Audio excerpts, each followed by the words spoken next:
তো বন্ধুরা দেখো, আজকে মা সকাল সকাল বাজারে চলে গেছিলো আর বাজারে গিয়ে কাঁচা সবজি নিয়ে এসছে, দেখতে পাচ্ছ। আর এইগুলো না সব একদম কি বলবো, একদম তাজা তাজা, প্রতিটা জিনিসই তাজা, দারুণ লাগছে। মনে হচ্ছে এই মাত্র জমি থেকে তুলে নিয়ে এসছে। চলো তোমাদেরকে দেখাচ্ছি। দেখো এই যে বাঁধাকপি নিয়ে এসছে, দুটো ধনে পাতা এনেছে, তারপরে দুটো ফুলকপি এনেছে, আর এইদিকে এনেছে মুড়ি, যেহেতু আমাদের সকালে লাগে। বাঁধাকপি,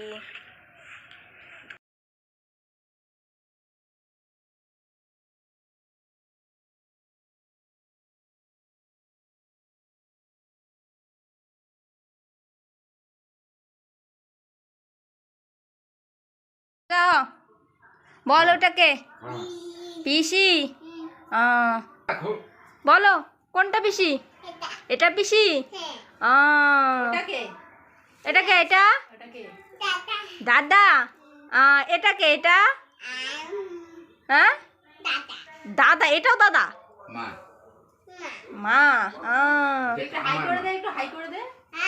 হাই বাই করো।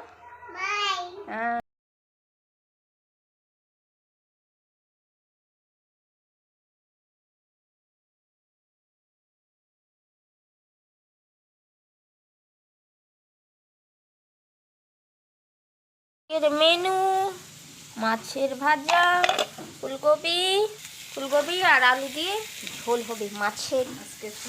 হ্যাঁ, একটা জিনিস হচ্ছে দেখো, আমাদের উনুনে রান্না হচ্ছে আজকে, দেখতে পাচ্ছ, কারণ আজকে আমাদের গ্যাস ফুরিয়ে গেছে, তাই উনুনে রান্না হচ্ছে। গ্রামের বাড়িতে এই সব মানে সব কিছুই থাকে। ভাতটা হয়েছে আমাদের গ্যাসে, হ্যাঁ, দুটো সিলিন্ডার আছে, একটাও নেই, ফুরিয়ে গেছে, ভাতটা হয়েছে। আর এখন এইগুলো হচ্ছে মশলাগুলো, আদা না, লঙ্কা, জিরে আর হচ্ছে পেঁয়াজ বাটা। আর এখনও ওখানে রান্না হচ্ছে উনুনে, কারণ আজকে আমার দাদু ভাইয়ের হচ্ছে বার্থডে, তার জন্য এই যে গিফট। এদিকে দেখো মাম্মা আমরা রেডি হয়ে গেছে, চলো দেখাচ্ছি। কোথায় রে মামাম? হ্যাঁ এই যে কোথায়, দেখি কোথায় যাচ্ছ তুমি? হ্যাঁ কোথায় যাচ্ছ? বাজা পিসি বাড়ি যাচ্ছ? চলেন এদিকে একটু ঘোরেন দেখি। হাই। হ্যাঁ হাই, পেছন দেখাচ্ছ। তো বন্ধুরা দেখো, মামামরা রেডি হয়ে গেছে, মামাম চেয়ারে বসে গেছে, টোটো করে যাবে। তো ভিডিওটা কেমন লাগছে, ভালো লাগে লাইক করে দেবে।